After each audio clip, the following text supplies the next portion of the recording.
ఈ లలిత్ బ్యాచ్ పని మొత్తానికే అయిపోయింది. ఎట్లా అనేది 3 పాయింట్స్లో చెప్తా. ఒకటి, ఢిల్లీ హైకోర్టు నుంచి ఆదేశాలు వచ్చినాయి సెంట్రల్ గవర్నమెంట్కి. సాయిబాబా విషయంలో ఏవైతే వీళ్ళు జిహాదీ అవి ఇవన్నీ మాట్లాడి వీడియోలు చేశారో అవన్నీ డిలీట్ చేపియాలి అని. 2, ఈ తమ్నేల్ చూడండి, గరికపాటి గారి మీద పెట్టిండు వీడు. గరికపాటి గారి ఆడియో లీక్ అని చెప్పి. సిగ్గు శరం ఉండాలి. ఎవరి కాల్స్ రికార్డ్ చేస్తున్నాం, ఎవరి కాల్స్ రికార్డ్ చేసుకొని దేనికి వాడుతున్నాం అని చెప్పి. గరికపాటి గారు దలుచుకుంటే క్రిమినల్ కేసు వేయొచ్చు, ఇట్లా కాల్స్ రికార్డ్ చేసి అప్లోడ్ చేస్తున్నారని చెప్పి. 3, సాయిబాబా సచరిత్రలో నుంచి సమాధానం ఇయ్యలేక వేరే వాళ్ళ చరిత్రలో నుంచి సమాధానం చెప్తున్నారని ఎదవ మాటలన్నీ మాట్లాడినట్టు. దానికి మన పురాణాలని ఎలా అర్థం చేసుకోవాలో దాంట్లో నుంచే నేను సమాధానం చెప్తాప్పుడు మీకు సాయిబాబా సచరిత్రలో లేనివి బయట ఎందుకున్నాయో మీకు అర్థమవుతుంది అన్నట్టు. సో ఫస్ట్ విషయానికి వస్తే ఇది నిన్న వచ్చిన జడ్జిమెంట్. సో 7 to 9 డేస్లో వీళ్ళ వీడియోలన్నీ డిలీట్ అయిపోతాయి. అయిపోకపోతే మళ్ళీ ఖచ్చితంగా ఇంకా వేరేలాగానే ప్రొసీడ్ అవుతుంది కోర్టు. సో వీళ్ళు ఇన్ని రోజులు ఏదైతే పోరాటం చేసినాం, పీకేసినాం అన్నారో, మరి కోర్టు జడ్జిమెంట్ ఇచ్చినప్పుడు ఇటు వాళ్ళు కూడా సాయిబాబా ముస్లిం కాదు అన్ని ప్రూఫ్లు పెట్టే ఉంటారు కదా. సో వీళ్ళు ఏవైతే సాయిబాబా గురించి మాట్లాడారో అవన్నీ తప్పులని చెప్పి అక్కడ ప్రూవ్ చేస్తేనే కదా అట్లాంటి జడ్జిమెంట్ ఒకటి ఇస్తుంది కోర్టు. సో వీళ్ళు వీడియోలు చేయలేరు. ఒకవేళ వీడియోలు చేస్తే కంటెంప్ట్ ఆఫ్ కోర్టు కింద మళ్ళీ లోపల నూపుతారు అన్నట్టు. ఎందుకంటే వీళ్ళ మీద ఖమ్మం నుంచి ఇంజంక్షన్ ఆర్డర్ ఉంది, సూట్ ఉంది. షిరిడీలో వాడే చెప్పుకున్నాడు కదా, civil suit criminal suit file చేసిరని. సో ఆ కేసు అక్కడ ఉన్నన్ని రోజులు వీళ్ళు వీడియోలు చేయడానికి కూడా లేదు. ఇంకొకటి, వీడేదో నిన్న చెప్పుకున్నాడు, మేము వాటి మీద కూడా లీగల్గా ప్రొసీడ్ అవుతాము, లీగల్ సిస్టమ్ అనేది ఎప్పుడు టాప్ కదా అన్నాడు. మరి లీగల్ సిస్టమ్ టాప్ అని తెలిసినప్పుడు షిరిడి నుంచి పోలీసులు వచ్చి నోటీసులు ఇచ్చి వీడియోలు చేయకండ్రా అని మంచిగా చెప్పినప్పుడు ఎందుకు వీడియోలు చేసిర్రు? అంటే వీళ్ళు ఇక్కడ లీగల్ సిస్టమ్కి ఎప్పుడు రెస్పెక్ట్ ఇవ్వలేదు. ఇంకొకటి, సరూనగర్ పిఎస్ నుంచి వీడికి ఫోన్ వచ్చింది. ఇంకా అప్పటికి ఎఫ్ఐఆర్ కూడా కాలేదు వీని మీద, కేవలం కంప్లైంట్ ఇచ్చిన ఇట్లా సాయిబాబా గురించి వీడియో చేసిండని చెప్పి. అంతే, లీగల్ సిస్టమ్కి రెస్పెక్ట్ ఇవ్వకుండా పోలీస్ స్టేషన్కి హిందూ బంధువులారా మీరు అందరు రండి, బేవకూఫ్ గారు నా మీద కేసులు వేసిర్రు అని వీడియో చేసిండు అన్నట్టు. ఇదే ఆ వీడియో.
సో వీడు లీగల్ సిస్టమ్కి ఎప్పుడూ రెస్పెక్ట్ ఇవ్వలేదు.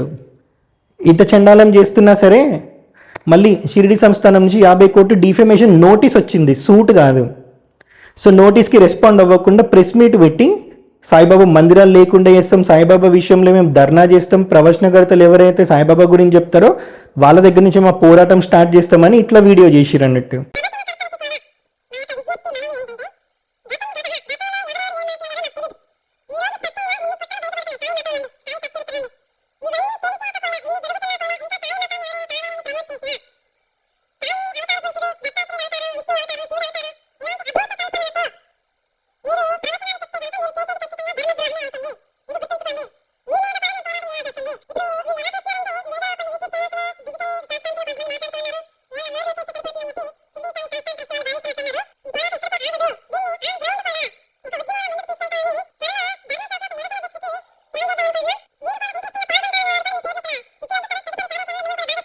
సో వీడెప్పుడు లీగల్ సిస్టమ్కి రెస్పెక్ట్ ఇవ్వలేదు కాబట్టి ఇంత దిగజారిపోయింది అన్నట్టు. ఇప్పుడు వీడికి ఇంకొక ఆప్షనే లేదు, లొంగిపోవడం తప్ప. సో ఫస్ట్ పాయింట్ అయిపోయింది. 2, చెప్పాను కదా, ఇలా తమ్నేల్ పెట్టి గరికపాటి గారి ఆడియో లీక్ అని పెట్టిండు అన్నట్టు. సిగ్గుశరం ఉందారా నీకు అసలు? ఎవరి కాల్స్ రికార్డ్ చేసినాం, దేనికి వాడుకుంటున్నామని? సరే, ఆ కాల్ రికార్డులో గరికపాటి గారు క్లియర్గా చెప్పారు, సాయిబాబా బ్రహ్మజ్ఞాని కాబట్టి నేను హారతి ఇచ్చినా అన్నారు. వీడికి అది కూడా నచ్చలేదు. సరే, గరికపాటి గారు అంటే పక్కన పెడదాం కొంచెం సేపు. మరి వీళ్ళ గురువు వద్దిపర్తి పద్మాకర్ గారు, వీడే చెప్పుకున్నాడు కదా మా గురువు అని. సో ఆ వద్దిపర్తి పద్మాకర్ గారు ఆయన ప్రణవపీఠంలో సాయిబాబా విగ్రహం పెట్టుకొని ఆరాధిస్తుర్రా, మీ గురువే కదా, పోయి తద్విత్తి ప్రణిపాతైన పరిప్రశ్నైన సేవయా ఉపదేక్షంతితే జ్ఞానం జ్ఞాని అస్తత్వ దర్శన అని భగవద్గీత శ్లోకం ఉంది కదా, గురువుకి ప్రణిపాతం చేసి గురువు పాదాలు పట్టుకొని ఎందుకు సాయిబాబా విగ్రహాన్ని పెట్టుకొని మీరు పూజిస్తుర్రో అడగండి అని అంటే వీడు అడగకుండా ఇట్లా మాట్లాడిండు.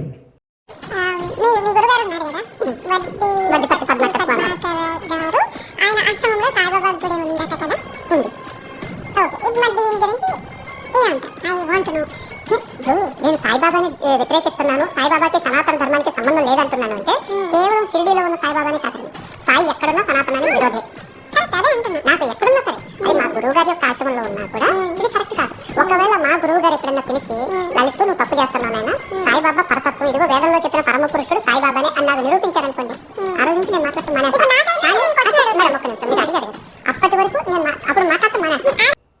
సో గురువు చెప్పింది కూడా వీడు యాక్సెప్ట్ చేయడు. అక్కడ లీగల్ సిస్టమ్కి వీడికి రెస్పెక్ట్ లేదు, ఇక్కడ గురువు అంటే వీడికి రెస్పెక్ట్ లేదు.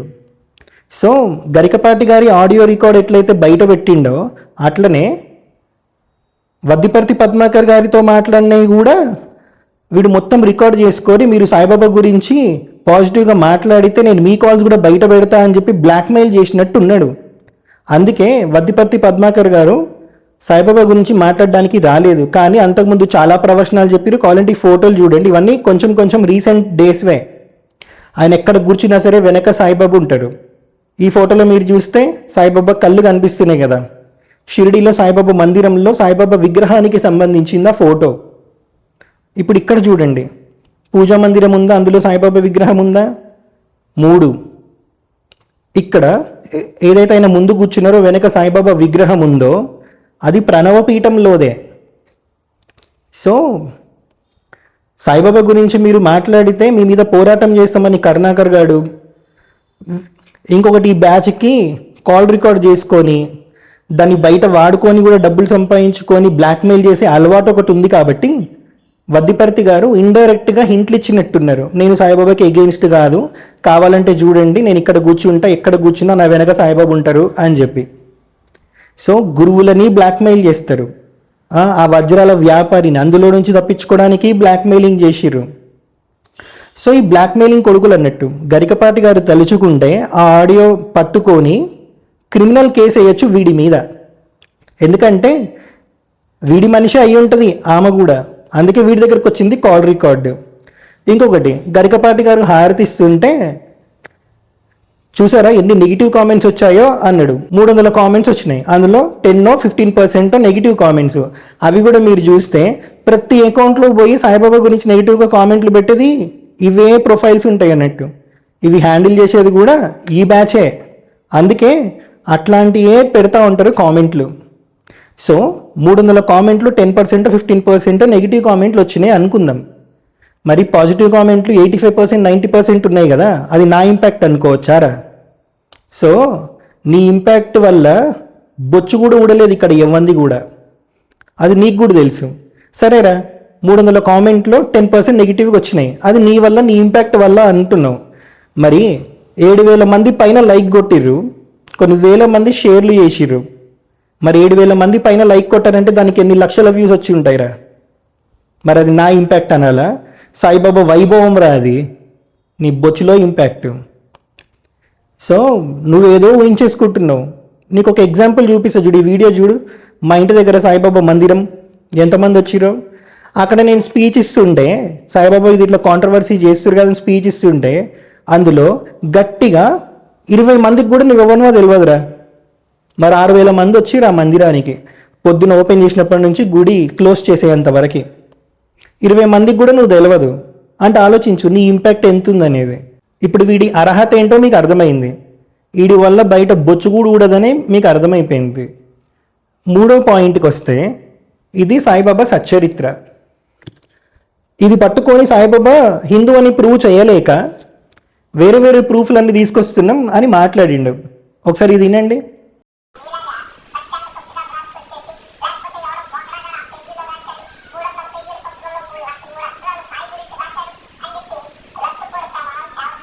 విన్నారా?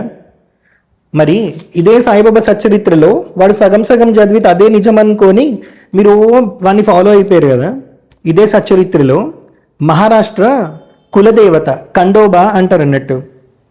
భైరవుడు, మార్తాండ భైరవుడు మహారాష్ట్ర కులదేవత. షిరిడీలో ఖండోబా ఆలయం ఎప్పటి నుంచో ఉంది. సచ్చరిత్రలో క్లియర్గా ఉంది. సాయిబాబా ఫస్ట్ షిరిడీలోకి రాగానే మరి ముస్లిం అయితే నమాజ్ చేయడానికి మసీద్లోకి పోవాలి, కానీ ఖండోబా ఆలయంకి ఎందుకు వస్తాడు అంటే సాయిబాబా ముస్లిం కాదు. రెండు, ఇక్కడ ఖండోబా సాయిబాబా గురించి ఏం చెప్పి ఇక్కడ క్లియర్గా ఉంది, నేను చెప్తాను చూడండి. ఒకనాడు ఖండోబా దేవుడు ఒకడిని ఆవేశించి ఈ బాలుడు ఎవడయ్యుండునని ప్రశ్నించిరి. వాని తల్లిదండ్రులు ఎవరని, ఎచ్చటి నుండి వచ్చినాడని అడిగిరి. అంటే ఇక్కడ ఆవేశించడం అంటే పూనడం అన్నట్టు. సో ఖండోబా ఎవరినైతే పూనాడో అతనిని అడిగిర్రు, ఈ పిల్లోడు వేప చెట్టు కింద ప్రకటమైనప్పుడు. ఇక్కడ ఆలోచించండి, ప్రకటమయ్యారు. సో ఆ ఖండోబా గణము ఒక స్థలమును చూపి గడ్డపారను తీసుకొని వచ్చి ఎచ్చట త్రవ్వమనెను. అట్లు త్రవ్వగా అందులో కొన్ని ఇటుకలు, వాని ఎగువ వెడల్పు రాయి ఒకటి గాన్పించెను. ఆ బండను తొలగించగా క్రిందనొక సందు గాన్పించెను. అచట 4 దీపములు వెలుగుచుండెను. ఆ సొరంగము ద్వారా ముందుకు పోగా అచటనొక భూగృహము కాన్పించెను. అందులో గోముఖ నిర్మాణములు, కర్రబల్లలు, జపమాలలు గాన్పించెను. ఈ బాలుడచట 12 సంవత్సరములు తపస్సును అభ్యసించెనని ఖండోబా చెప్పెను. అంటే 12 సంవత్సరాలు ఆ పిల్లోడు అక్కడ వేప చెట్టు కింద సొరంగంలో తపస్సు చేసిండు అని ఇక్కడ చెప్పేది సాయిబాబా గురించి. మరి తపస్సు 12 ఇయర్స్ చేస్తే ముస్లిం అవుతాడా, హిందూ అవుతాడా? అక్కడ జపమాలలు ఉన్నాయి. దీన్ని పట్టుకొని ఇప్పుడు ముస్లిం అనగలుగుతాడా? ఈ విషయం ఈ లలిత్ వాళ్ళు చెప్పారు. ఎందుకు అని అంటే వీళ్ళకి ముస్లిమ్స్ని డైరెక్ట్గా అటాక్ చేయడం రాదు, క్రిస్టియన్స్ మీద చేసినట్టు. అందుకే సాయిబాబాని ముస్లింలాగా చూపిస్తే చాలు, ఇండైరెక్ట్గా మతోన్మాదం స్ప్రెడ్ చేయొచ్చు కదా, ముస్లిమ్స్ మీద హేటెడ్ క్రియేట్ చేయొచ్చు కదా. అందుకే సాయిబాబాని పట్టుకున్నారన్నట్టు. అయితే పిమ్మట కుర్రవాణి ఈ విషయం ప్రశ్నించగా వారలను మరిపించుచు అది తన గురుస్థానమనియు వారి సమాధి ఇచ్చట గలదనియు గావున దానిని కాపాడవలననియు చెప్పాను అనుంది. సో గురువు అని చెప్పారు, గురువు సమాధి ఇక్కడుంది అన్నారు. 12 ఇయర్స్ అక్కడైనా తపస్సు చేశారు, జపమాలలు దొరికినాయి. మరి ఇప్పుడు సాయిబాబా హిందువా ముస్లిమా? ఇట్లాంటివి ఈ సచ్చరిత్రలో చాలా ఉన్నాయి. ఈ సచ్చరిత్రలో సాయిబాబా జీవితం ఏదైతుందో అది చాలా కొంచెం. సో అందుకే రమణ మహర్షి, నీంకరోలి బాబా, లాహిరి మహాశయ, రామకృష్ణ పరమహంస, కుర్తాలం పీఠాధిపతి వారు, శృంగేరికి సంబంధించిన పీఠం ఒకటి ఉంది, అంటే ఆ ట్రెడిషన్లో వచ్చిన కర్వీర్ పీఠం. ఇట్లా ఎంతోమంది చరిత్ర, శుద్ధానంద భారతి స్వామి వారు, సిద్ధేశ్వరానంద భారతి స్వామి వారు, కలియుగం ప్రారంభంలో పెట్టిన ఫస్ట్ పీఠం అది, దత్తాత్రేయ స్వామికి సంబంధించిన పీఠం. ఆ పీఠానికి సంబంధించిన పీఠాధిపతి ఫోటో చూడండి, సాయిబాబాకి హారతిస్తున్నారు. సో శంకర పీఠాల కన్నా ముందు ఎప్పుడో కలియుగం ప్రారంభంలో వచ్చిన పీఠం అది. మరి ఇంతమంది సాయిబాబాని ఆరాధిస్తుంటే మరి వీడెవడు క్వశ్చన్ చేయడానికి? అందుకే గరికపాటి గారు చెప్పింది, సాయిబాబా బ్రహ్మజ్ఞాని కాబట్టి నేను హారతి ఇచ్చినా అని చెప్పి. వీడికి బ్రహ్మజ్ఞానం అంటే తెలియదు. మరి బ్రహ్మజ్ఞాని కాబట్టి నేను హారతి ఇచ్చినా అంటే, మరి బ్రహ్మజ్ఞాని గురించి మాండూక ఉపనిషద్ ఏం చెప్తుంది? బ్రహ్మవిద్ బ్రహ్మైవ భవతి అని చెప్తుంది. ఎవరికైతే బ్రహ్మజ్ఞానం కలిగి ఉంటాడో వాడే బ్రాహ్మణ్ అని చెప్పి. బ్రాహ్మణ్కి రూపం ఉండదు, కానీ అవధూత స్థితిలో వచ్చినప్పుడు ఒక రూపం తీసుకొని వస్తారు. గుణాలకి అతిక్రమించి ఉంటారు వాళ్ళు, త్రిగుణాలకి అతిక్రమించి ఉంటారు. అలా త్రిగుణాలకి అతిక్రమించిన వాళ్ళనే బ్రాహ్మణ్ అంటారు, వాళ్ళే పరమాత్మ. అందుకే ఇంకంతకన్నా వీనికి చెప్తే ఏం అర్థం కాదులే, వేస్ట్ గాడు వీడు. అయితే వీడు ఏమన్నాడు, సాయిబాబా సచ్చరిత్ర నుంచి సమాధానం చెప్పలేక ఎక్కడెక్కడి నుంచో ప్రూఫ్లు తెస్తున్నారు అని అన్నాడు. మరి ఇది బ్రహ్మ వైవర్త పురాణం. సో చాలామంది బ్రహ్మదేవుడు సరస్వతీదేవి విషయంలో కాంట్రవర్సీ చేస్తూ ఉంటారు కదా, బ్రహ్మదేవుడు తన కూతుర్ని పెళ్లి చేసుకున్నాడు అని చెప్పి. మరి మత్స్య పురాణం మనం డైరెక్ట్గా చదివితే, అంటే ఈ పురాణం చదవకుండా మీరు మత్స్య పురాణం గనక చదివితే బ్రహ్మదేవుడికి సరస్వతీదేవి కూతురులాగానే కనిపిస్తుంది. మరి ఈ పురాణం ఫస్ట్ చదివి దెన్ మీరు మత్స్య పురాణం చదివితే అసలు బ్రహ్మదేవుడికి సరస్వతీదేవి కూతురే కాదు అనేది మీకు అర్థమైంది. అసలు సరస్వతీదేవి ఆవిర్భావం ఎట్లొచ్చింది అనేది దీంట్లో ఉంటుంది. అందుకే మనం మల్టిపుల్ బుక్స్ చదివితే మనకి ఒకళ్ళ చరిత్ర పర్ఫెక్ట్గా అర్థమవుతుంది అన్నట్టు. అందుకే సాయిబాబా సచ్చరిత్రలో కొంచెం ఉంటుంది, సాయిబాబాని ఎవరెవరైతే కలిశారో వాళ్ళ చరిత్రల్లో మళ్ళీ కొంచెం కొంచెం ఉంటుంది. అదంతా కలిపితే సాయిబాబా జీవితం. ఇక్కడ ఈ బుక్కే బెస్ట్ ఎగ్జాంపుల్ లాగా పెట్టి సరస్వతీదేవి ఆవిర్భావం గురించి చెప్తా, ఎవడన్నా వచ్చి బ్రహ్మదేవుడు సరస్వతీదేవి గురించి క్వశ్చన్ చేస్తే చెప్పుతో కొట్టినట్టు ఈ సమాధానం చెప్పండి వాళ్ళకి. ఇది బ్రహ్మ వైవర్త పురాణం ప్రథమ కాండం 3వ అధ్యాయం. 3వ అధ్యాయం హెడ్డింగ్ ఏంటంటే త్రిమూర్తులు ధర్మదేవత దుర్గా సరస్వతి మహాలక్ష్ముల జననము అని ఉంది. అంటే ఇక్కడ సరస్వతీదేవి ఎట్లా జన్మించిర్రు అని ఉంది. అయితే ఆ తరువాత పరమాత్మయగు శ్రీకృష్ణుడి ముఖము నుండి ధర్మదేవత యొక్క ఎడమ భాగమున మూర్తీభవించిన 2వ లక్ష్మి వలె ఒక కన్య ఆవిర్భవించెను అని ఉంది.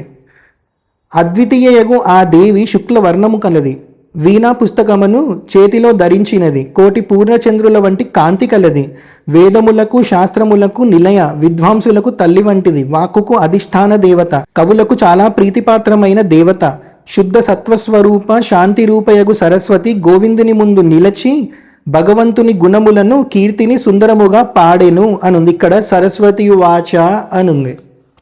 మరి ఇప్పుడు సరస్వతీదేవి ఎక్కడి నుంచి వచ్చింది? శ్రీకృష్ణుడి ముఖములో నుంచి వచ్చిన ధర్మదేవత యొక్క ఎడమ భాగంలో నుంచి సరస్వతీదేవి వచ్చింది. మరి బ్రహ్మ వైవర్త పురాణం ప్రకారం బ్రహ్మదేవుడి ప్రస్తావనే లేదు బ్రహ్మ వైవర్త పురాణంలో. అంటే సరస్వతీదేవి ఏ విధంగా ఆవిర్భవించింది అని చెప్పిన దాంట్లో మరి కూతురు ఎట్లయితుంది?